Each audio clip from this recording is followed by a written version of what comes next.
Bapak-bapak, ibu-ibu, saudara-saudara kaum muslimin rahimakumullah. Dunia ini penuh dengan berbagai macam kesibukan. Sejak dari petani yang turun ke ladang, pedagang yang berangkat ke pasar, pelajar yang menuju sekolah, sampai kepada pegawai yang berangkat ke kantor, seluruhnya tidak lain untuk mencari sesuatu yang bernama bahagia. Setiap orang menginginkan kebahagiaan, dan tidak seorang pun menginginkan kesengsaraan dalam kehidupan ini. Namun nyatanya tidak setiap orang yang ingin bahagia mengetahui jalan yang harus ditempuhnya untuk sampai kepada kebahagiaan itu. Maka pada kesempatan pertemuan kali ini, saya ingin menyampaikan sebuah hadis dari junjungan kita baginda Nabi besar Muhammad sallallahu alaihi wasallam yang termuat dalam kitab Mukhtarul Ahadits An-Nabawiyah, di mana beliau bersabda, arba'un min sa'adatil mar'i. Ada 4 perkara yang merupakan tanda dari orang bahagia. Saya mau tanya, di antara saudara-saudara yang hadir di sini, apa ada yang kepengen jadi orang sengsara? Ya. Seluruhnya tentu ingin mendapatkan kebahagiaan.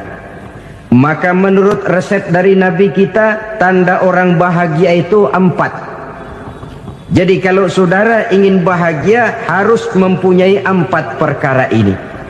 Yang pertama, orang bahagia itu kata Nabi, darun wasi'un. Punya rumah biar bagus asal gede.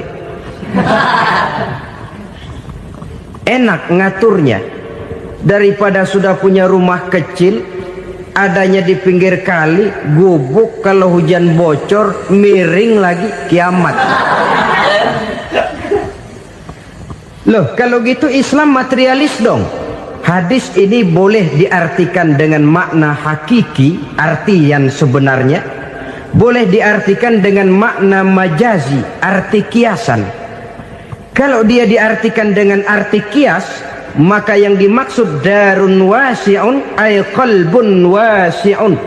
Rumah yang luas tidak lain daripada hati yang lapang. Karena di situ kunci kebahagiaan yang sebenarnya. Walaupun kita cuma tinggal di petak berukuran 2 kali 3 meter, kalau hati kita luas-luas rasanya rumah itu. Tapi biar rumah kita halamannya saja puluhan ribu hektar, ada kolam renangnya, kamar tidurnya tidak lagi terhitung. Kalau hati yang menempati rumah itu sempit, maka akan terasa sempit jugalah rumah itu. Tempat bergantungnya tidak lain adalah hati. Marilah kita mencoba melihat berbagai pandangan orang tentang bahagia ini. Ada orang menyangka bahwa bahagia itu kalau dia mendapatkan harta yang sebanyak-banyaknya. Siapa yang banyak harta, dialah raja. Apa yang dia mau, seluruhnya bisa dibeli. Keamanannya, dia bisa menyewa petugas. Seluruh fasilitas untuk menyenangkan kehidupannya bisa dibeli. Pendeknya, hartalah segala-galanya dalam kehidupan. Sampai ada pepatah mengatakan, innad darahima fil amakini kulliha taksur rijala mahabatan wa jalala. Sesungguhnya harta, dinar, dirham, uang di mana-mana selalu bikin hebat orang yang memilikinya. Coba lihat, orang yang punya duit sama yang enggak punya duit, jangan gaya hidupnya, gaya jalannya aja lain. Wahia lisanun liman arada fasahatan, wahia silahun liman arada qitala. Uang adalah senjata yang paling ampuh bagi orang yang mau pergi perang, dan lidah yang paling fasih bagi orang yang mau bicara. Kalau bicara dengan lidah macet, cobalah bicara dengan harta, lancar.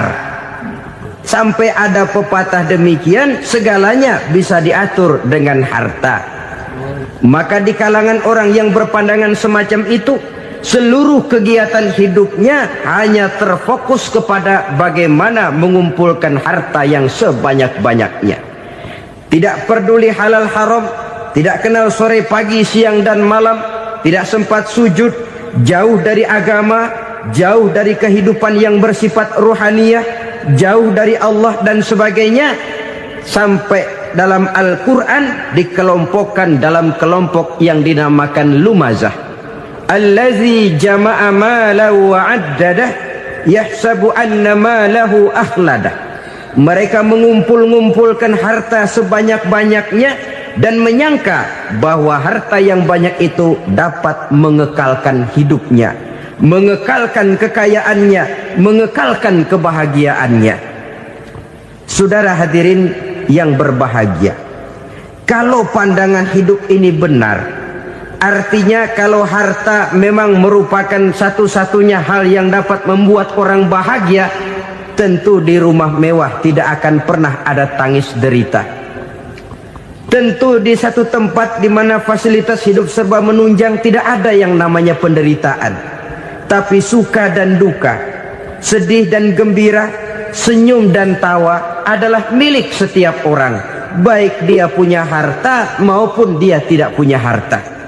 Nyatalah bahwa harta semata-mata bukan merupakan jaminan bahwa orang akan bahagia, walaupun tanpa harta orang sulit untuk bahagia. Saya mau cerita, ada orang super kaya, namanya Aristotle Onesimus, raja tanker Yunani. Dia punya kapal tanker saja konon sampai 11 banyaknya. Punya perusahaan penerbangan yang disebut Olympic Airlines. Punya hotel di berbagai kota besar di dunia ini, sejak dari New York, London, Paris, Rome dan sebagainya. Bahkan punya pulau yang dia namakan Pulau Scorpio. Ini kan namanya sudah kaya nggak tanggung-tanggung, punya pulau. Nah, dia punya 2 orang anak, yang satu laki-laki namanya Alexander, yang satu perempuan namanya Maria Onesimus. Seluruh harapannya tertumpah kepada anak lakinya Alexander ini, yang akan meneruskan usahanya, meneruskan kekayaannya, meneruskan dinastinya. Apa yang terjadi? Ternyata anak yang dia harapkan yang bernama Alexander ini mati muda dalam kecelakaan pada waktu dia olahraga. Apa olahraganya? Namanya olahraga anak orang kaya, golongan jet set. Olahraganya olahraga pesawat terbang. Jatuh, ya nggak kapungut, habis mati. Tinggal satu anak perempuannya, Maria Onesimus. Tapi anak perempuan ini juga malah urakan. Terakhir dia pacaran, bahkan kemudian kawin sama orang Rusia. Rupanya Aristotle Onesimus ini broken. Kekayaannya yang berlimpah ruah, perusahaannya yang begitu banyak, siapa yang akan meneruskan? Siapa yang akan menggantikan? Sampai kemudian dia mengurung diri di Pulau Scorpio dan mati di sana secara mengenaskan. Seorang multi jutawan, seorang yang super kaya, mati menyendiri di pulau sepi. Ibarat kata pepatah, anak ayam mati di lumbung. Bukan kekurangan makanan, keurugan makanan. Begitu kehidupan Aristotle Onesimus. Dan banyak orang-orang yang sudah demikian kaya sampai dibingungkan oleh kekayaannya sendiri. Telusurilah kehidupan David Rockefeller misalnya, Henry Ford misalnya, Adnan Khashoggi misalnya. Multi jutawan yang kadang-kadang dibuat keder oleh kekayaannya sendiri. Pantas ketika Imam Ali ditawarkan orang, "Ya Ali, kalau kepadamu disuruh pilih ilmu atau harta, kau pilih mana?" Ya jelas pilih ilmu dong. Kenapa? Pertama, ilmu kalau kita berikan kepada orang lain tambah. Tapi harta kalau kita berikan kepada orang lain kurang. Saudara punya uang 10.000, dibagi orang 5.000, jelas uang saudara berkurang. Tapi saudara punya ilmu, diberikan kepada orang lain bisa, saudara pun makin mantap. Tidak lantas jadi bodoh karena ngajarin orang. Saudara bisa Fatihah lalu mengajarkan orang Fatihah. Orang bisa, saudara pun makin hafal. Tidak lantas setelah diajarin orang ilmunya hilang. Begitu datang dia minta orang, tolong ajarin saya Fatihah. Udah habis, nggak ada.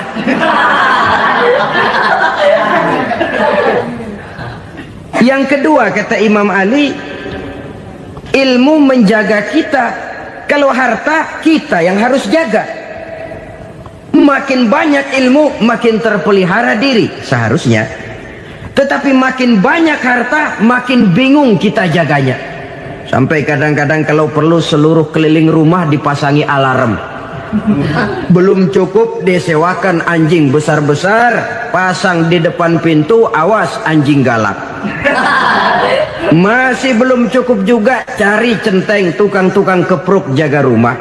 Masih terasa belum aman, padahal rumahnya dikelilingi tembok besar. Di balik tembok ada pintu-pintunya tebal.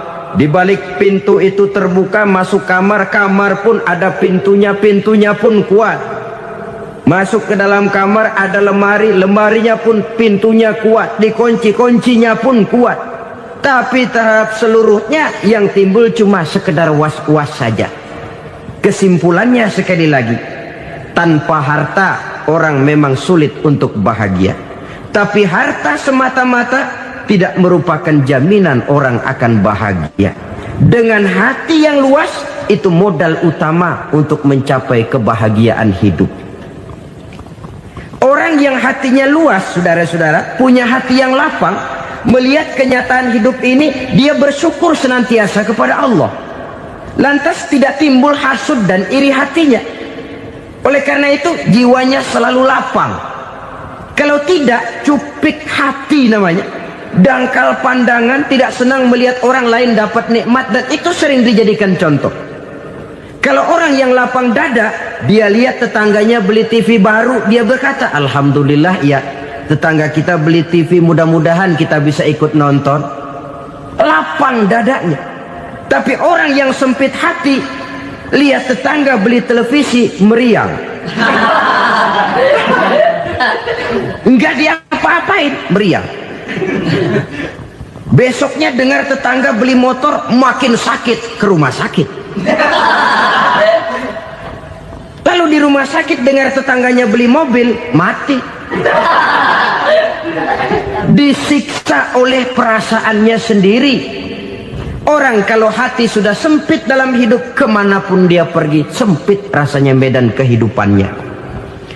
Kemudian kita melihat juga ada orang yang menilai bahwa bahagia itu katanya kalau punya kedudukan yang tinggi, pangkat yang agung, wibawa yang besar. Mungkin betul, tapi mungkin juga tidak. Bergantung kepada hati orang yang punya pangkat itu. Sama dengan harta tadi. Harta akan membawa bahagia kalau dia jatuh ke tangan orang yang berhati lapang. Tapi harta akan jadi bencana kalau jatuh ke tangan hati orang yang sempit.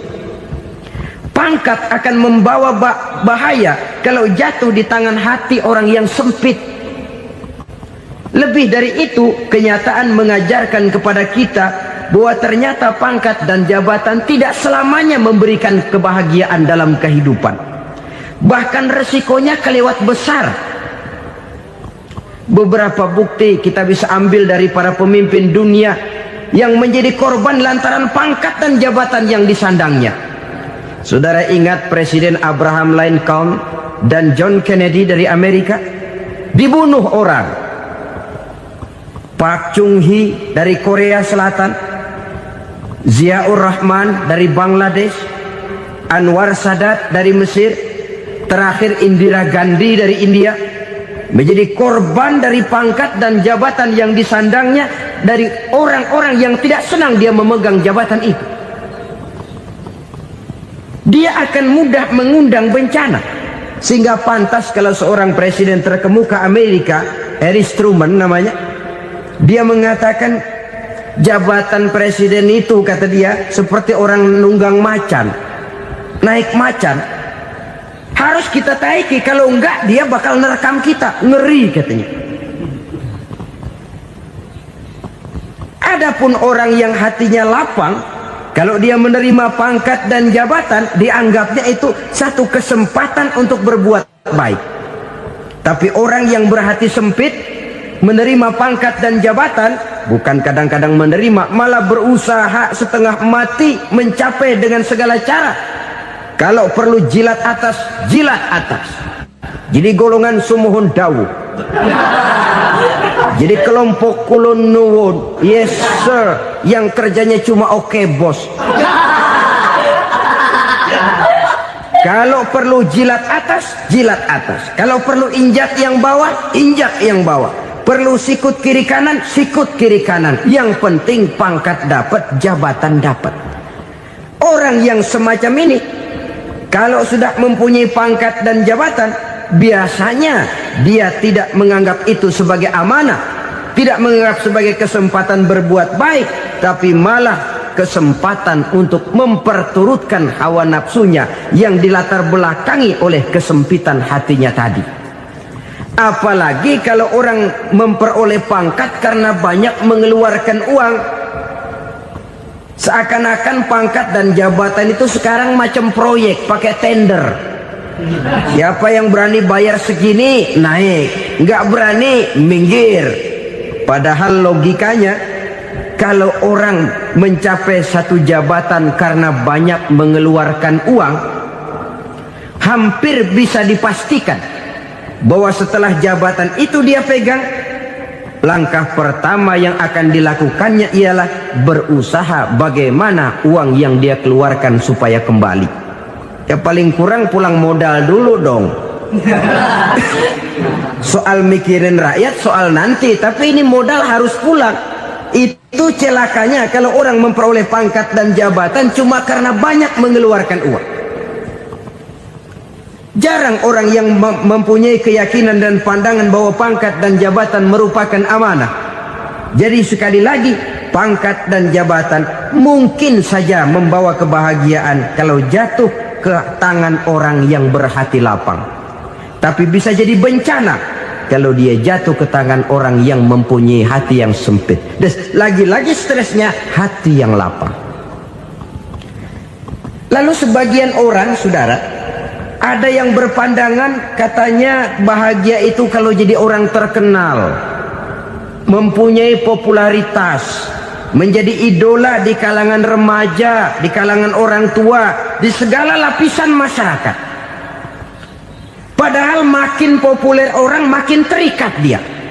Ya kalau macam kita ini kan nggak punya nama, nggak populer, tengah malam buta mau nongkrong di warung Tegal aman. Tapi pangkat, jabatan, kedudukan, popularitas menyebabkan kita diikat dengan berbagai macam peraturan. Cuma mandi sama ke WC saja yang nggak dikawal.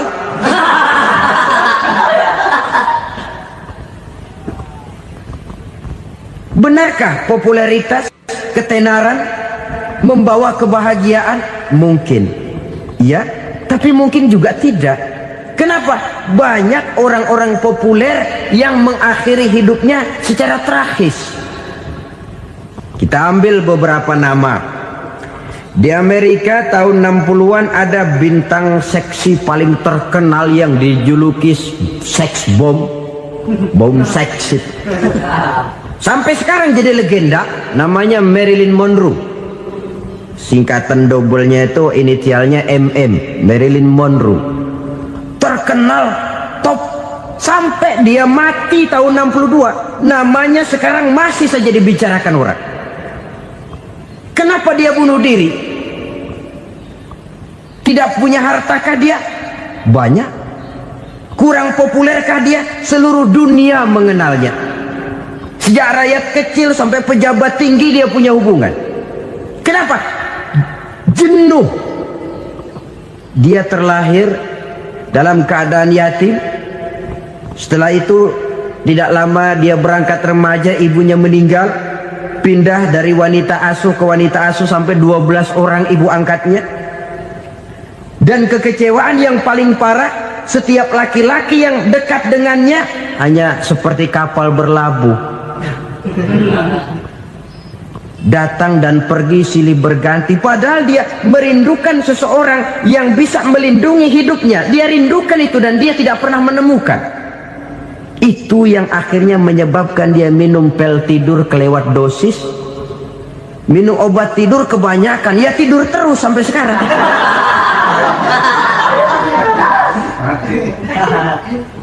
Dia mengakui, saya telah memiliki ketenaran, tapi saya tidak pernah hidup dalam ketenaran itu. Saya pandai main sandiwara, tapi saya ingin hidup dalam alam yang real sebagaimana umumnya orang. Itu yang dia rindukan. Menyusul jejak yang namanya Marilyn Monroe ini, Billie Holiday, saudara kenal tentu, di rumah sakit dirawat. Dia juga minum obat overdosis, mati lagi. Jimi Hendrix minum obat tidur overdosis kelewat batas, mati lagi. Lalu yang menghanyutkan diri di danau, Janis Joplin dan Brian Jones. Ini orang-orang populer, orang-orang terkemuka yang mengakhiri hidup secara tragis, bukan karena tidak terkenal, mungkin karena sudah saking terkenalnya. Contoh paling belakangan, Bruce Lee. Wah, ini tukang-tukang keprok tentu kenal siapa dia. Sampai sekarang pun tabir kematiannya masih merupakan misteri. Dan yang masih hidup juga menunjukkan gejala yang aneh. Michael Jackson, rumahnya di Beverly Hills itu dijaga sedemikian rupa, dan dia selalu curiga kepada setiap makanan harus steril, bersih dari segala macam kimia. Kemana dia pergi, itu tukang-tukang keprok sudah selalu menjaga dan mengawal, dan dia seakan takut menunjukkan mukanya yang asli. Hingga kalau tampil ke tengah di luar show, dia kadang memakai pakaian yang tidak menunjukkan dia yang sebenarnya, takut dikenali orang. Ternyata popularitas sering jadi momok yang meracuni kehidupan manusia. Oleh karena itu, benarlah junjungan kita pada saat beliau mengajarkan orang akan bahagia kalau dia mempunyai hati yang lapang. Nah, sekarang masalahnya untuk mendapatkan hati yang lapang, caranya bagaimana?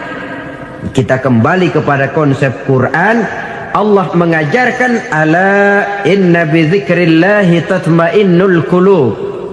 Ketahuilah bahwa dengan banyak mengingat Allah, hati akan tenang, jiwa akan lapang. Dengan kata lain, dekat dengan agama, merasakan kehadiran Allah dekat dalam hidup. Itu muara pertama untuk mencapai hati yang lapang. Ala inna bi dzikrillahi tatmainnul qulub. Jangan macam orang sekarang ingin mendapatkan ketenangan lalu tapak di puncak gunung, di gua-gua, di tempat sepi. Iyalah kalau nggak ada ular. Kalau tergigit ular berbisa, ketenangan belum, mati jelas itu. Islam positif untuk mendapatkan ketenangan. Ala inna bi dzikrillahi tatmainnul qulubi. Bahwa ketahuilah bahwa dengan banyak mengingat Allah, hati akan tenang, jiwa akan lapang, nuansa pikiran akan luas. Karena yang namanya bahagia ada dimanapun manusia berada. Di kampung ada bahagia, di kota ada bahagia, di ngarai, di lembah, di gunung, di hutan, di lautan, di angkasa luar, dimanapun bahagia itu ada kalau kita bermodalkan hati yang lapang ini. Dan hati akan lapang kalau kita dekat dengan agama. Dekat dengan harta buat sementara hati mungkin tenang, tapi ketenangan yang relatif dan temporer. Apalagi orang tiap kali tambah harta, tiap kali tambah rencana. Itu wajar. Mungkin sebelumnya saudara berpikir, kalau punya duit 5.000 enak nih. Begitu punya duit 5.000, aduh sayang kalau 10.000 aja. Tiap kali tambah harta, tiap kali lain rencana. Makin banyak rencana, makin menjauhkan kita dari yang namanya ketenangan. Padahal ketenangan merupakan unsur utama untuk mencapai bahagia. dan ketenangan itu bermuara dalam hati manusia. Tengoklah kehidupan ini. Orang yang banyak harta dengan orang miskin, berbedakah rasa sakit yang mereka tanggungkan? Rasanya tidak. Walaupun si kaya tidur di kasur empuk berselimutkan sutra mahal, sementara si miskin meringkuk di balai bambu yang keras dan kasar. Apabila maut datang, dia juga tidak pernah pilih bulu. Maut datang menjemput si kaya di singgasana keemasannya, dikelilingi oleh para pengasuh, dayang dan idang serta para pengawal. Dan maut pun datang menjemput si miskin papa, sehingga ia tergelepar di tepian jalan. Kedua-duanya bernama mati. Kalau nyata bahwa sakit yang ditanggung si kaya tidak beda dengan sakit yang ditanggung si miskin, bukan harta semata yang membuat orang bahagia. Hati yang tenang, jiwa yang lapang penuh kedamaian karena banyak berzikir dan mengingat Allah, itu merupakan modal utama untuk mencapai sesuatu yang bernama bahagia.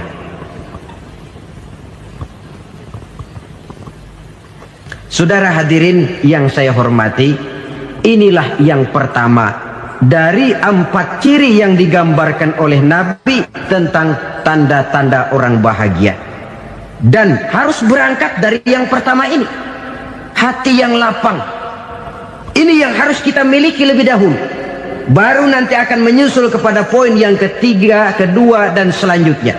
Sebab kalau hati sudah terisi dengan jiwa yang lapang, seluruh persoalan insya Allah akan bisa kita atasi dengan sebagaimana mestinya. Yang kedua sekarang, tanda orang bahagia menurut baginda Nabi, markabun syariah. Orang bahagia itu, kata beliau, punya kendaraan biar cepat asal lancar. Artinya kemana dia mau pergi mudah. Apa maksud hadis ini? Kalau kita kaji lebih dalam, kendaraan itu kan alat transportasi. Transportasi tidak lain adalah usaha memudahkan komunikasi. Pindah dari situ kepada teori bahwa manusia adalah zon political, makhluk bermasyarakat yang tidak bisa memenuhi kebutuhan hidupnya secara sendirian. Kita memerlukan keberadaan orang lain dalam kehidupan ini. Untuk memakai baju saja kita sudah perlukan petani yang tanam kapas, pabrik yang memintal kapas jadi benang, pabrik yang menenun benang jadi kain, sampai kepada mesin jahit, sampai kepada tukang jahit. Itu cuma untuk memakai pakaian saja. Tidak seorang pun di antara kita yang sanggup memenuhi kebutuhan hidupnya secara sendiri. Kita perlu orang lain. Maka kebebasan dalam arti mutlak, kebebasan tanpa batas, itu tidak mungkin ada dalam kehidupan. Karena kita mengadakan yang disebut interaksi sosial. Setiap kegiatan kita tentu melibatkan orang lain. Menurut kita barangkali kita bebas jalan di jalan raya semaunya, tapi orang lain berkendaraan pun merasa bahwa ini ada juga jalan haknya, dan begitu selanjutnya. Oleh karena itu, maksud dari kendaraan yang cepat ini adalah khulata'uhu ma'as solihin. Lingkungan pergaulannya terdiri dari orang-orang soleh. Pergaulannya luas. Kemana dia pergi ada temannya. Kesulitannya ada tempat dia cerita. Dan kesulitan kalau sudah diceritakan kepada orang lain, taruh kata orang itu tidak bisa menolong, namun menceritakannya kepada orang yang kita percayai, kan paling kurang sudah mengurangi beban jiwa, mengurangi tanggungan batin, merasa masih ada tempat kita cerita. Maka lebih baik orang awam yang mau bergaul ketimbang orang setengah alim tapi ngunci pintu. Sebab nantinya akan timbul sikap picik, cupik pandangan, dan tidak luas menghadapi kenyataan dalam kehidupan ini. Namun yang harus kita garis bawahi, pergaulan memang mesti luas. Namun jangan sekali-kali lupa bahwa pergaulan sangat besar pengaruhnya dalam ikut membentuk kepribadian manusia. Sehari-hari bisa kita bilang Kalau kita dekat sama tukang minyak wangi, sekalipun nggak dibagi minyaknya, baunya tentu dapat. Betul? Tapi dekat sama tukang elas, walaupun nggak kena apinya, asapnya mesti kena. Kalau Syauqi mengatakan lebih jelas lagi, man asyaral asyrafa asya musyarrafan wa muasyiral anzali ghairu musyarrafin. Awalam taral jildal hakira muqabbalan bisagri lamma sara jildal mushaf. Siapa yang bergaul dengan orang mulia, dia bakal ikut menjadi mulia. Tapi siapa yang berteman dengan orang hina, dia tidak bakal ikut menjadi mulia. Tidakkah kau lihat, kata Syauqi, kulit kambing yang hina pun dicium orang ketika menjadi kantong Quran. Kulit kambing hina, kalau dia sendirian gak ada yang mau cium. Tapi begitu dia bergaul dengan Quran, menjadi kantong Quran, dipakein minyak wangi, ditaruh di tempat yang tinggi, mau diambil dicium dulu, dibawa dengan penuh hormat dan hati-hati. Kulit kambing yang hina lantaran berteman dengan Quran, numpang mujur. Tapi coba lihat kalau kulit kambing berteman dengan kayu, jadi beduk, habis. Zohor dikemplang, asar dipukul. Itu pun sedikit saja, cuma salah milih teman. Yang temannya Quran dihormati orang, yang temannya kayu lantaran jadi beduk, gelap-gelap subuh orang udah kemplangnya.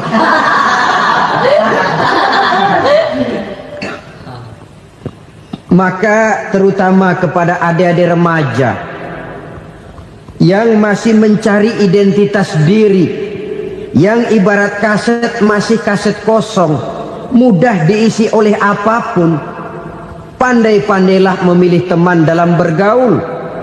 Karena banyak orang yang tadinya baik-baik, ketika terseret dalam pergaulan dengan orang yang tidak baik, kebaikannya menjadi lentur dan luntur. Tapi berapa banyak bajingan-bajingan tengik, orang-orang yang berlumur noda dan dosa, tiap hari melakukan maksiat, namun bergaul dengan orang yang baik-baik, pada akhirnya sedikit demi sedikit beringsut dan berangsur dia terbiasa mengikuti kebaikan-kebaikan. Saya tekankan ini kepada remaja karena mereka masih mencari identitas diri. Apa yang mereka lihat mereka mau, apa yang mereka dengar mereka ingin tahu. Coba lihat kehidupan remaja. Pulang nonton film Rambo, pengen jadi Rambo, gagah, maunya belekai melulu. Pulang nonton film Superman, pengen bisa terbang. Pulang nonton India, nyanyi melulu. Wajar, mereka masih mencari identitas diri. Saya ini sebenarnya siapa? Lingkungan, pergaulan akan membentuk itu.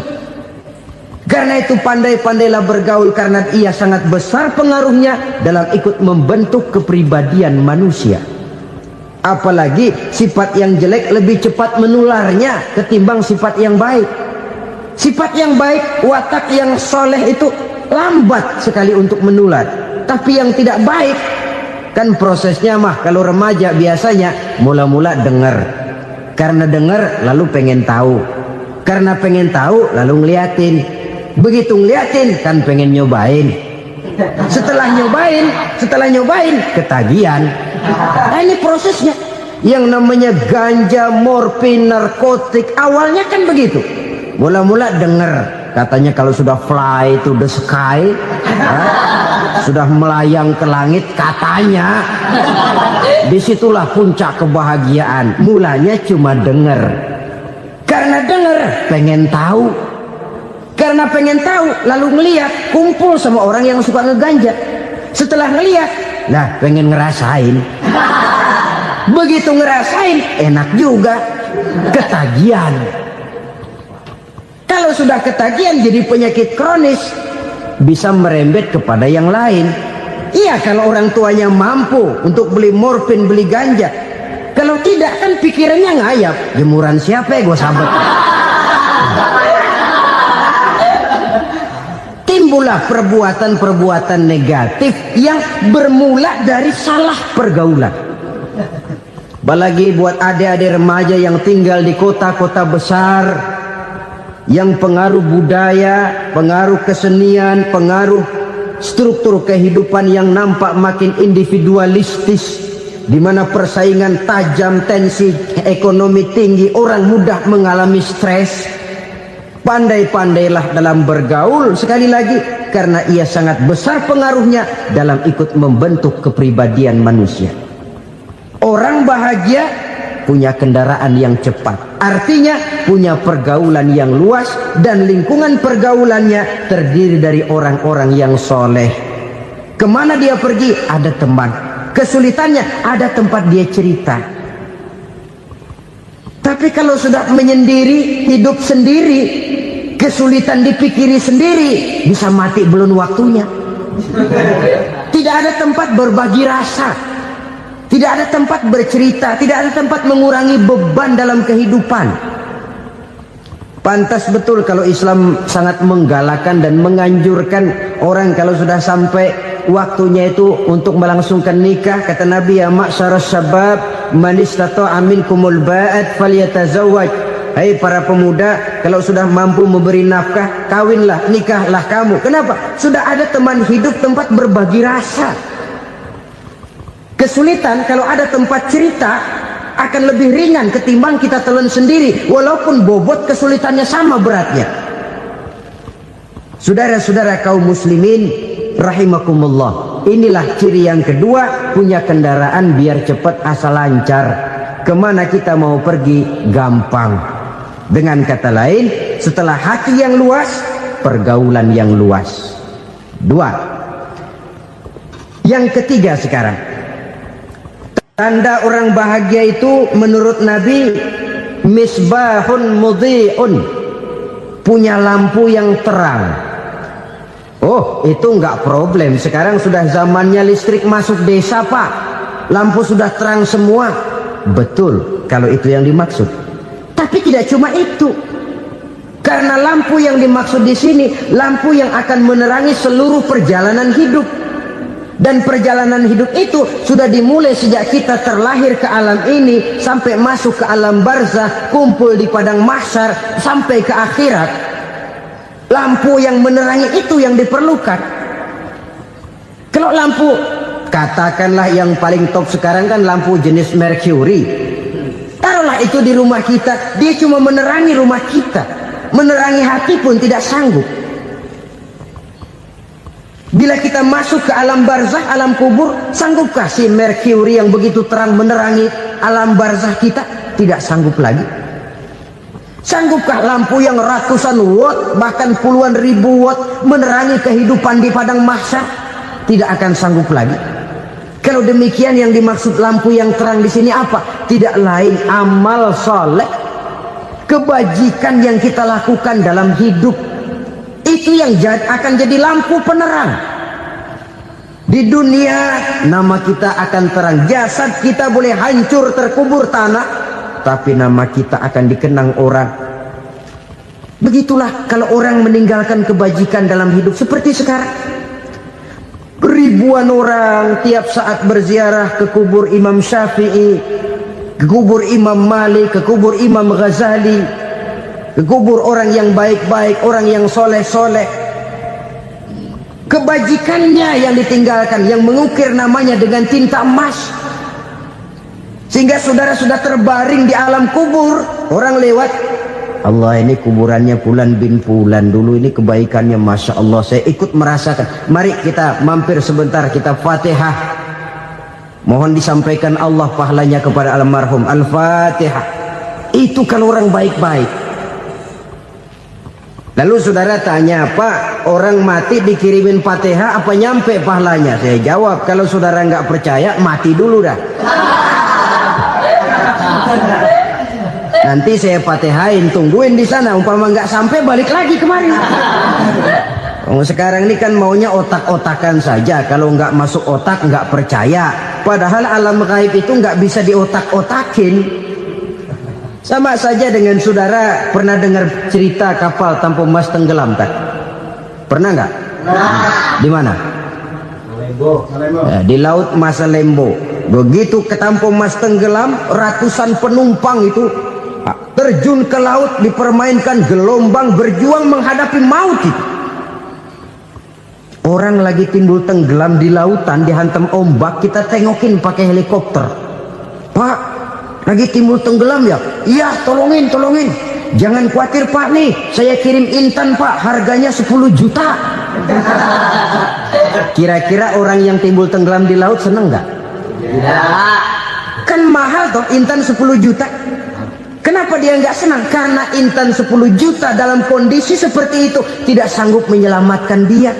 Dia akan girang kalau dikirimin ban mobil bekas, dikirimin papan terentang atau bambu. Intan yang 10 juta dia nggak girang, ban mobil bekas yang 1000 perak tuh pegang, itu yang dia girang betul. Inilah sebabnya Nabi berkata, mal mayyitu fi qabrihi illa kal ghariqil mutaghawwis. Orang yang meninggal di alam kuburnya seperti orang timbul tenggelam di lautan.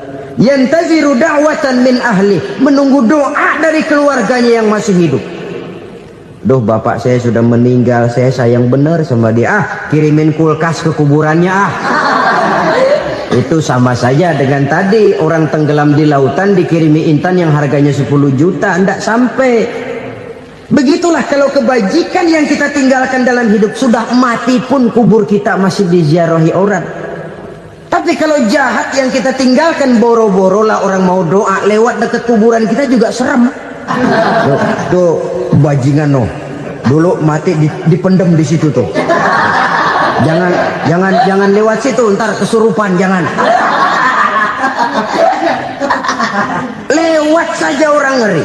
Konon lagi membacakan Fatihah dan mengirimkan doa. Hidup pada hakikatnya adalah kesempatan untuk berbuat baik.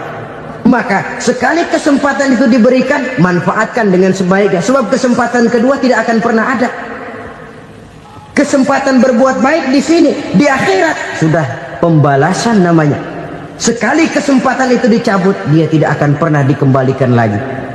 Kata Iqbal, hidup tidak mundur ke belakang, Bung. Berhenti diinjak orang, mundur hancur. Tidak ada kata mundur dalam hidup ini. Berhenti diinjak orang, mundur kecebur. Tidak ada kata lain, harus maju dalam kehidupan dalam artian yang positif. Hidup adalah kesempatan untuk mengumpulkan kebajikan yang sebanyak-banyaknya. Di situ nilai daripada manusia. Sekarang ini memang nggak kelihatan kok, orang yang banyak pahala sama yang banyak dosa nggak kelihatan kok. Barangkali kalau habis bikin dosa palanya pada benjol, mungkin orang takut sama dosa. Tapi sekarang sama saja, orang yang banyak dosa dengan yang nggak banyak dosa jalan bareng dari belakang, sama, nggak kelihatan beda. Tapi ada waktunya di mana pahala memegang peranan, di mana dosa diperlihatkan.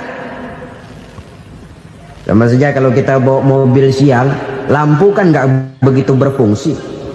Apa lalu bilang, alah ini lampu berat-beratin, copot-copotin aja dah. Tidak perlu begitu. Kenapa? Pada suatu saat malam senja akan datang. Bila matahari terbenam, senja pun datang, gelap mulai merayap, disitulah baru terasa perlunya lampu. Pahala begitu. Sekarang orang yang nggak ada pahalanya nggak kelihatan dalam kehidupan. Tapi pada suatu saat senja kehidupan akan datang. Ajal merenggut nyawa, malam merayap, dan hidup mulai diliputi kegelapan di alam barzakh. Dikala itu kalau nggak punya lampu, alangkah malangnya kita.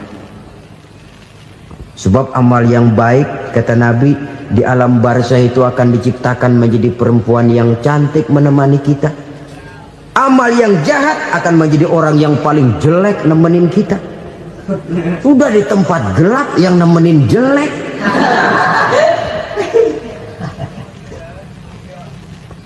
Kaum muslimin rahimakumullah.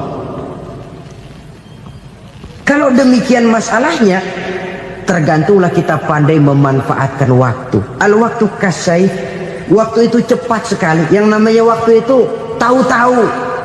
Tahu-tahu udah tahun 87. Tahu-tahu udah begitu. Tahu-tahu yang kemarin anak-anak, sekarang udah pada punya anak. Tahu-tahu saja itu. Begitu cepat waktu berlalu. Kalau tidaklah pandai kita memanfaatkannya, akan rugi kita. Nabi bersabda, man kana yaumuhu khairun min amsihi fahuwa rabih. Barang siapa yang hari ini lebih baik daripada hari kemarin, itu orang untung. Hari ini lebih baik daripada kemarin, bulan ini lebih baik dari bulan kemarin, tahun ini lebih baik dari tahun kemarin, itu orang yang beruntung. Tahun kemarin sembahyangnya maghrib doang, sekarang udah tambah isya. Tahun kemarin cuman Idul Fitri aja ngancem bener, sekarang udah tambah Jumat, lalu tambah lagi maghrib, tambah lagi isya, dan selanjutnya. Hari ini lebih baik daripada kemarin, itu orang yang beruntung. Wa man kana yaumuhu mislu amsihi fahuwa khasir. Lalu barang siapa yang hari ini sama saja dengan hari kemarin, itu orang rugi. Hari ini sama dengan kemarin, rugi itu. Bulan ini begitu, bulan kemarin begitu, tahun ini begitu, tahun lalu juga begitu. Rugi itu orang. Rugi apa? Rugi umur. Umur tambah, amalan gak pernah tambah. Dan saya pikir lebih merupakan azab ketimbang nikmat kalau orang dikasih panjang umur cuma untuk numpuk dosa. Mending mana? Panjang umur banyak dosa sama pendek umur dikit dosa? Mending mana? Mending mana? Ya, paling mending tentu panjang umur banyak pahala. Tapi kalau tidak, sekali lagi, lebih merupakan azab ketimbang nikmat kalau orang diberikan panjang umur tapi cuma untuk sekedar menumpuk dosa. Kehilangan kesadaran bahwa dunia bukan terminal akhir dari satu perjalanan. Dia cuma halte di mana kita berhenti sebentar untuk menuju kepada terminal yang hakiki. Saudara-saudara kaum muslimin rahimakumullah, inilah lampu yang akan menerangi kehidupan, amal yang kita lakukan di dalam kehidupan. Jadi yang dimaksud dengan lampu yang terang, kebajikan yang kita kerjakan dalam hidup. Nah, setiap orang di awal tadi saya bilang ingin bahagia. Bahagia itu kan hakikatnya kumpulan senang dan selamat. Senang, selamat. Apa bedanya? Senang tapi tidak selamat, nggak bahagia. Selamat tapi nggak senang, nggak bahagia orang. Contoh, kalau orang korupsi, duitnya banyak, senang dia, tapi keselamatannya. Ada tentara baris di samping rumahnya udah bingung, padahal tentara latihan. Tentara cuma latihan, dia bingung. Senang, tapi karena keselamatannya tidak terjamin, dia tidak bahagia. Sebaliknya pegawai negeri jujur benar, cuma segaji-gajinya, selamat nggak korupsi tapi melarat, ya nggak bahagia juga, kurang senang. Kesenangan dan keselamatan untuk dunia saja, ya sekali lagi, kalau cuma sekedar untuk dunia saja, bisa dibeli pakai uang, bisa dibeli pakai uang. Saudara ingin selamat, bisa dibeli pakai uang. Saudara ingin senang, bisa dibeli dengan uang. Tapi setelah mati masuk ke alam barzah, habis kekuasaan uang. Nggak bisa lagi beli keselamatan pakai uang, tidak mungkin lagi membeli kesenangan dengan uang. Di situ pahala yang megang peranan. Makin banyak pahala, makin banyak saham untuk membeli kesenangan dan keselamatan, untuk memperoleh yang namanya bahagia. Dan jangan lupa loh, di alam barzah kita nggak sebentar, menunggu datangnya kiamat. Loh iya, kalau kita begitu dikuburin terus kiamat datang, untung.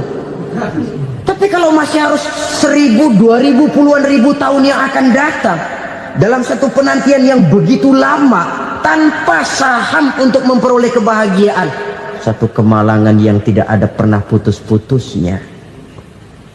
Janganlah tergelincir oleh kebahagiaan sebentar yang menipu dengan mengorbankan kebahagiaan hakiki yang berjangka panjang.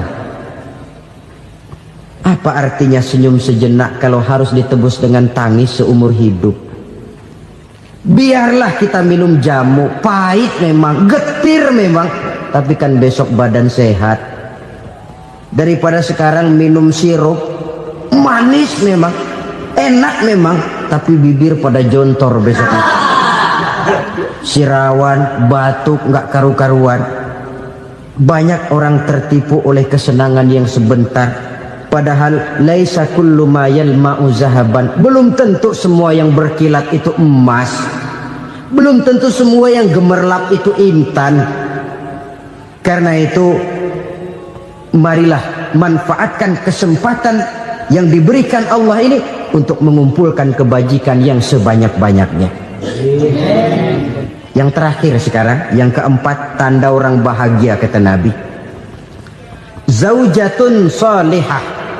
Orang bahagia itu tanda yang keempat kata Nabi, punya istri biar cakep asal taat. Sudah surga itu sudah. Cakep taat. Istri kayak gitu, kalau belum mati jangan dikuburin dulu. Sudah cakep taat lagi, tapi kadang-kadang enggak, udah jelek ngadat melulu. Apa yang mau dipilih? Sebab itu Quran mengatakan istri pakaian untuk suami, suami pakaian untuk istri. Kenapa suami istri diibaratkan pakaian? Alangkah tingginya gaya bahasa Quran ini. Suami istri teman hidup, hidup perjalanan panjang. Sejak kita dalam rahim sudah ada hidup kan di sini. Sampai ke alam dunia, masuk ke alam barzah, kumpul di padang mahsyar, sampai menuju akhirat, itu perjalanan hidup. Carilah istri atau suami teman hidup yang membawa manfaat tidak hanya kehidupan di dunia ini, sampai di alam barzah, sampai di padang mahsyar. Suaminya mungkin meninggal lebih dulu, atau istrinya mungkin meninggal lebih dulu, tapi suami atau istri yang masih hidup berbuat kebajikan. Suami saya meninggal, ada hartanya, saya sedekahkan, niat pahala untuk almarhum suami saya. Ini teman hidup, tidak dibatasi dan tidak bisa dipisahkan oleh maut sekalipun. Zohirnya mungkin pisah, badannya mungkin pisah, tapi hatinya, jiwanya, kebersamaannya dalam menghadapi kehidupan. Karena itu saudara-saudara, bahasa Quran indah. Suami istri diibaratkan seperti pakaian. Apa fungsi pakaian? Pertama, pakaian jadi kebanggaan. Artinya suami harus menjadi kebanggaan istri, istri harus jadi kebanggaan suami. Yang kedua, pakaian itu kan fungsinya menutup aurat. Artinya sesama suami istri harus saling menjaga kekurangan masing-masing. Jangan malah sesama suami istri saling membongkar rahasia dan aibnya sendiri-sendiri. Istrinya diceritain jeleknya di mana-mana, atau suaminya dibongkar rahasianya di pasar umum. Itu sudah tidak lagi berfungsi sebagai pakaian. Kenapa semua ini diperlukan? Karena kita menyadari bangsa yang baik terdiri dari masyarakat yang baik. Masyarakat yang baik merupakan susunan dari warga yang baik. Warga yang baik adalah terdiri dari rumah tangga yang baik. Dan rumah tangga yang baik merupakan susunan dari pribadi yang baik. Dari situ langkah dimulai. Membangun satu bangsa yang baik diawali dengan membangun rumah tangga yang baik, dengan menciptakan pribadi-pribadi yang baik. Sehingga dari sini diharapkan berkembanglah nilai-nilai kebaikan. Orang akan bahagia mempunyai istri yang soleh. Kenapa? Tidak ada seorang suami bisa sukses jadi apapun dia, apapun profesinya. Dokterkah, kiaikah, mubalikah, petanikah, pengusahakah, pejabat tinggikah, tidak ada seorang suami yang bisa sukses tanpa peran serta istrinya. Walaupun memang peranan itu tidak begitu kelihatan, tapi sangat menentukan.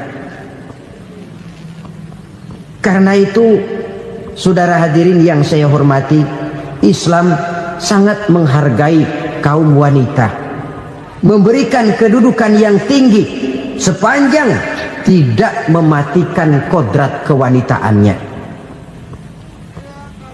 Nah, kalau sudah kesuksesan ini diawali dari rumah tangga, karier di masyarakat mudah untuk dikejar. Tapi keberantakan di rumah tangga merupakan kegagalan pertama di tempat lain. Nah, inilah saja yang dapat Al-Fakir sampaikan pada pertemuan kali ini. Terima kasih. selalu berusaha menyimpan sesuatu yang bisa membawa manfaat, baik untuk dirinya, untuk anak cucunya, maupun untuk keluarganya, untuk masa kini dan masa depannya. Kadang simpanan itu berbentuk uang, kadang berupa tanah, lain saat berbentuk pabrik, dan lain sebagainya. Sementara masa depan yang paling pasti adalah akhirat. Jika untuk masa depan dunia kita rela memeras keringat, membanting tulang, pergi pagi dan pulang petang, menyimpan uang, menyimpan tanah, menyimpan pabrik, pernahkah kita merenung jika satu saat kiamat datang, kita dibangkitkan dari kubur masing-masing, berdiri di padang mahsyar untuk mempertanggungjawabkan seluruh kegiatan hidup kita di dunia ini, lalu kita akan menuju ke alam akhirat. Sudahkah kita mempunyai simpanan untuk akhirat kita? Pada pertemuan kali ini saya ingin menyampaikan sebuah hadis di mana Rasulullah sallallahu alaihi wasallam bersabda, "Arba'un min kanzil jannah." Simpanan sorga ada 4 macam. Yang pertama, ikhfa'us sadaqah, menyembunyikan sedekah. Saudara-saudara kaum muslimin, sebagaimana yang kita maklum bahwa Allah Subhanahu wa taala melebihkan sebagian rezeki dari kita terhadap yang lain. Ada yang kaya, ada yang setengah kaya, ada yang miskin, ada yang setengah miskin, dan selanjutnya. Ada yang gajinya kecil tapi penghasilannya gede. Ada yang penghasilannya gede tapi nggak punya gaji. Ada juga yang memang gajinya gede dan penghasilannya gede. Kelebihan rezeki merupakan sunnatullah dan tidak harus membuat kita merasa lebih dari yang lain. Bahkan sebaliknya, kelebihan itu harus membuat kita ringan tangan untuk menolong mereka yang memang memerlukan pertolongan. Kalau saudara diberikan ilmu, maka pertanyaan akhirat cuma satu: ilmumu kau amalkan untuk apa? Kalau saudara diberikan umur yang panjang, pengadilan akhirat juga bertanya satu: umurmu kau habiskan di mana? Tapi kalau saudara diberikan harta, pengadilan akhirat akan bertanya dua: hartamu kau dapat dari mana? Kau belanjakan kemana? Dari mananya ditanya, dan kemananya juga ditanya. Oleh karena kita akan dimintakan pertanggungan jawab, maka amanah yang bernama harta ini harus kita gunakan dengan sebaik-baiknya. Ada penggunaan yang merupakan kewajiban, itu zakat namanya. Ada penggunaan yang sewaktu-waktu, itu infak namanya. Ada yang lebih sewaktu-waktu lagi, dan itu sedekah namanya. Zakat dia terikat oleh haul dan nisab, oleh putaran batas waktu dan ukuran dari harta itu sendiri. Sedangkan infak terikat oleh situasi dan kondisi perekonomian seseorang. Sedangkan sedekah tidak terikat dengan apapun. Dalam kondisi seperti apapun kita bisa melakukan sedekah dengan yang terkecil sekalipun. Sampai-sampai Rasulullah sallallahu alaihi wasallam mengajarkan, la tahkiranna minal ma'rufi syai'an walau an talqa akhaka biwajhin talik. Atau ada hadis, tabassumuka fi wajhi akhika laka shadaqah. Senyumanmu kepada temanmu adalah sedekah. Jadi untuk melakukan sedekah tidak harus dalam berbentuk uang. Dengan ilmu kita bisa sedekah, dengan tenaga kita bisa bersedekah, dengan pikiran kita bisa bersedekah, bahkan senyum kepada teman itu pun sedekah. Jadi kalau sedekah dengan uang memang belum punya uang, nyengir aja banyakin. Itu asal pada tempatnya, jangan lalu ketemu tiang listrik cengengesan. Tentu tidak pada tempatnya dan tidak wajar. Nah, sedekah yang paling dicintai Allah adalah sedekah yang disembunyikan. Artinya, jauh dari sifat riya. Kan kadang-kadang ada orang sedekah itu disebutkan namanya, apa tidak bagus? Kalau memang niatnya ikhlas, ya bagus-bagus saja.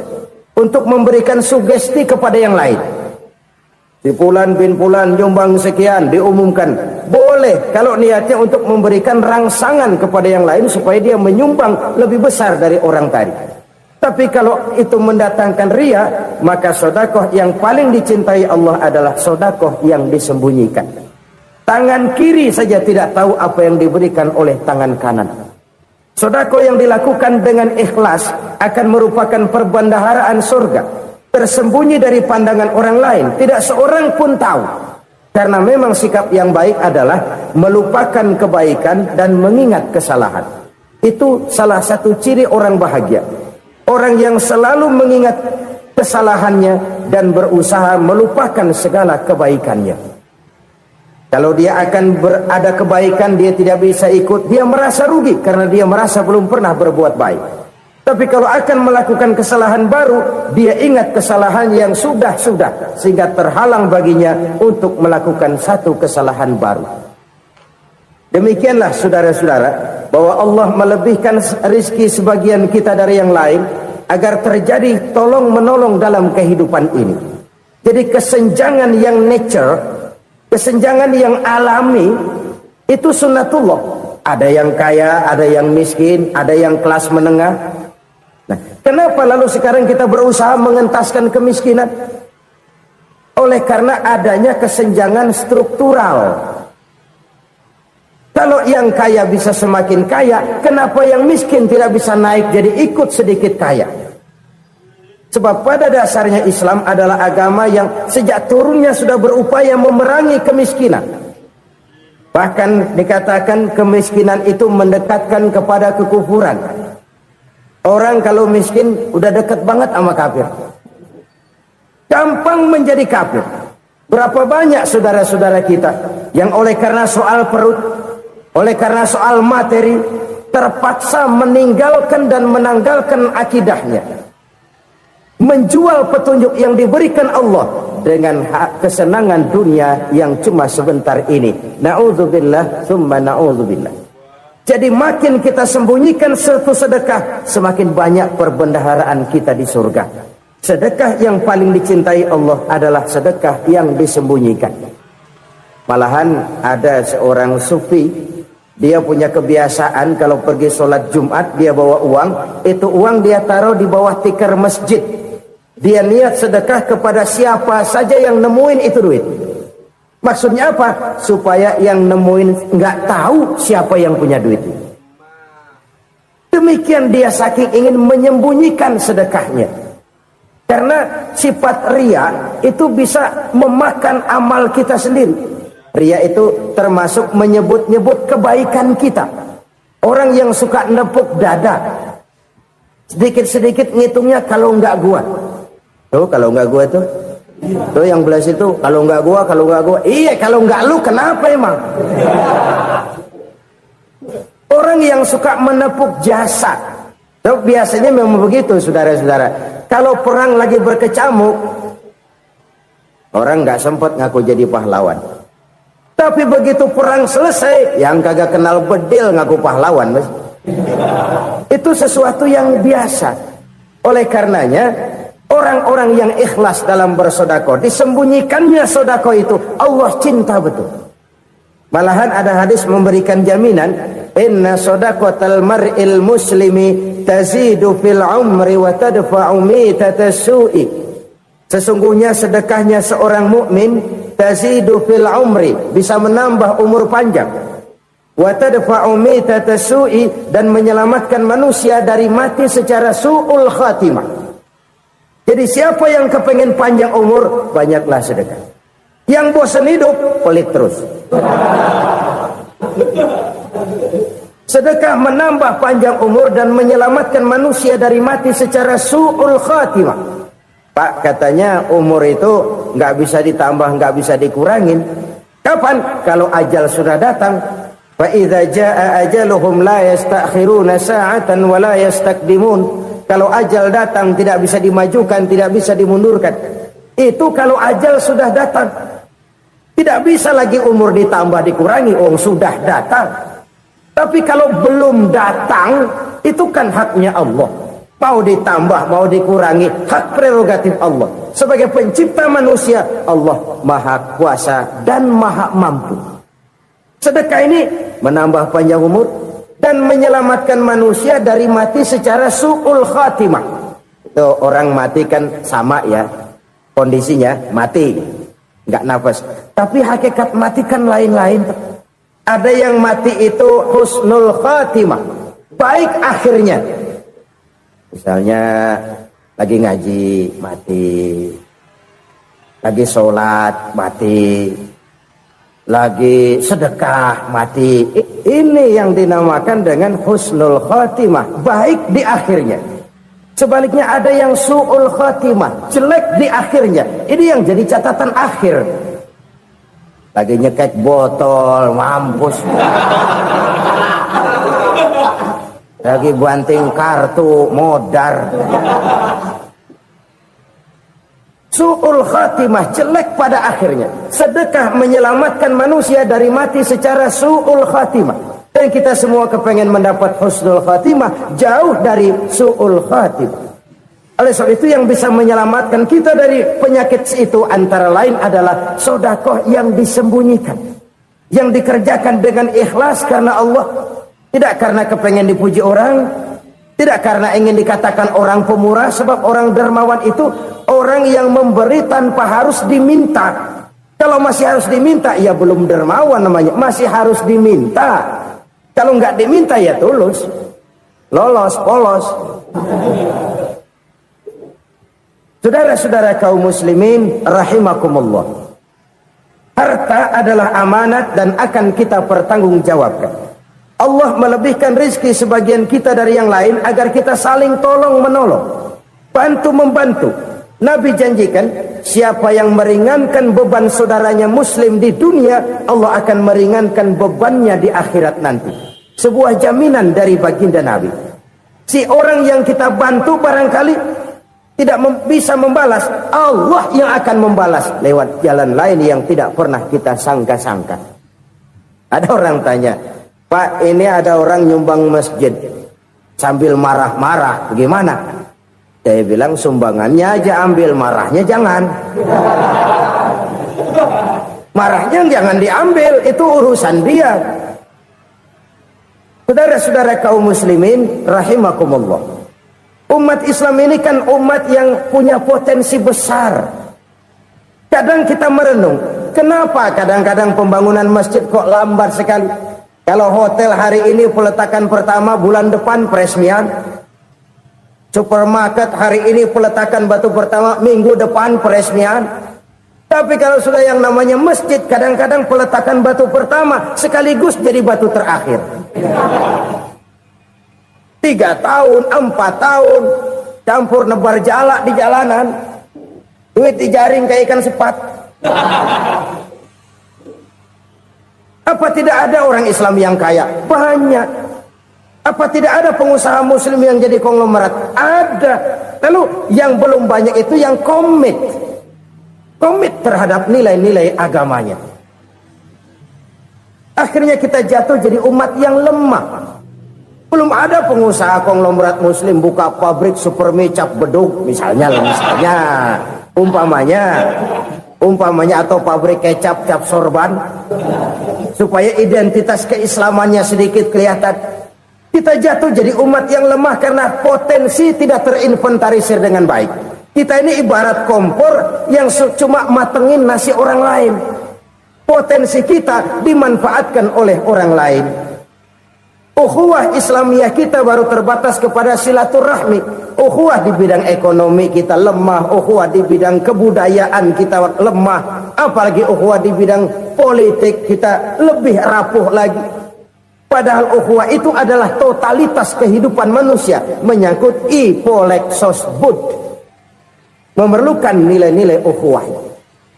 Jadi oleh karena itu mari kita menyadari di dalam harta kita, walaupun kita yang cari pergi pagi pulang sore peras keringat banting tulang, di sana ada harta anak yatim, di sana ada hak masjid, Di sana ada hak pesantren, di sana ada hak jihad.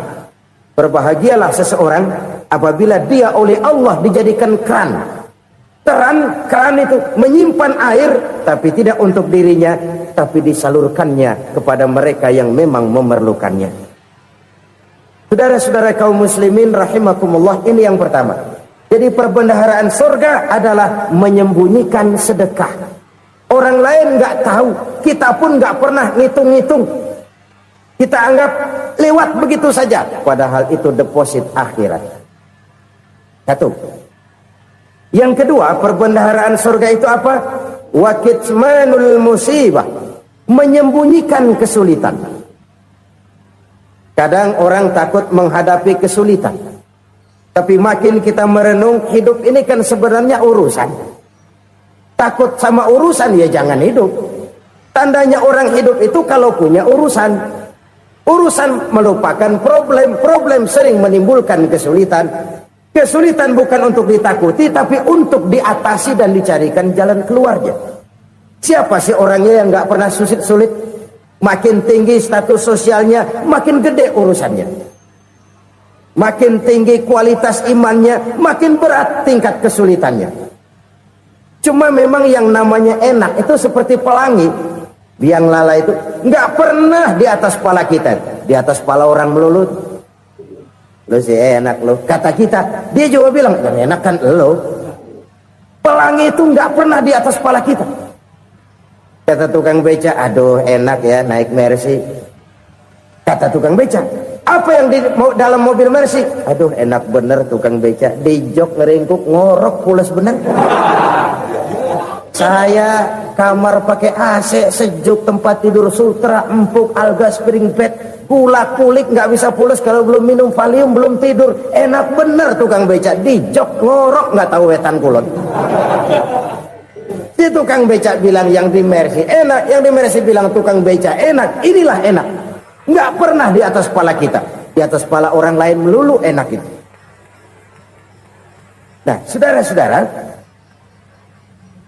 yang merupakan perbendaharaan surga itu orang yang bisa menyembunyikan kesulitan, baik pribadi ataupun rumah tangga. Nih terutama rumah tangga yang jadi soalnya. Kadang-kadang kita ini kalau senang, sebaliknya kalau senang kita diam, kalem aja, cuek. Banyak banget duit kita bawaan, diam aja udah. Malah ketemu orang takut. Tapi begitu susah, sekampung tahu. Padahal Nabi mengajarkan perbendaharaan surga itu menyembunyikan musibah, menyembunyikan kesulitan. Kalau enak, cerita sama orang-orang. Kalau nggak enak, rasain sendiri, tekan sendiri, atasin sendiri. Kita kan sebaliknya, senang kita diam, asal lagi susah, paling tidak kita nyari teman buat cerita kesusahan. Siapa orangnya yang nggak pernah susah? Cuma soalnya bagaimana kita mengatasi kesusahan itu sendiri.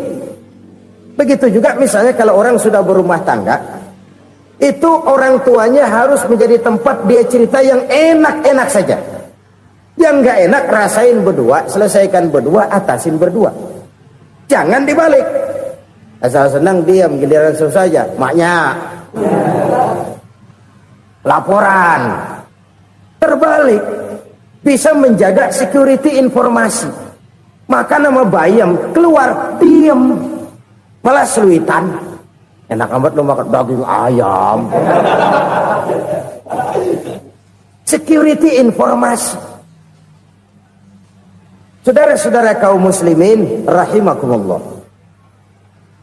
ujian yang terberat itu yang pernah diberikan kepada para nabi, para rasul, para aulia, para ulama. Makin tinggi keimanan, makin berat bentuk kesulitan. Ayo saya kemukakan satu contoh saja. Ada seorang nabi yang kaya, nabi kaya, namanya Nabi Ayub. Iblis kalau orang begini kan keki, ibadahnya rajin, kaya. Nih yang kayak begini susah digodain. Kalau ibadahnya rajin, miskin, kali bisa disogok. Sini imannya mantap, ibadahnya rajin, kaya, nabi lagi.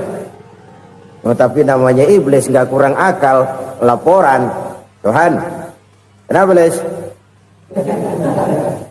Ya ini bahasa saya, bahasa Qur'annya sih nggak gitu.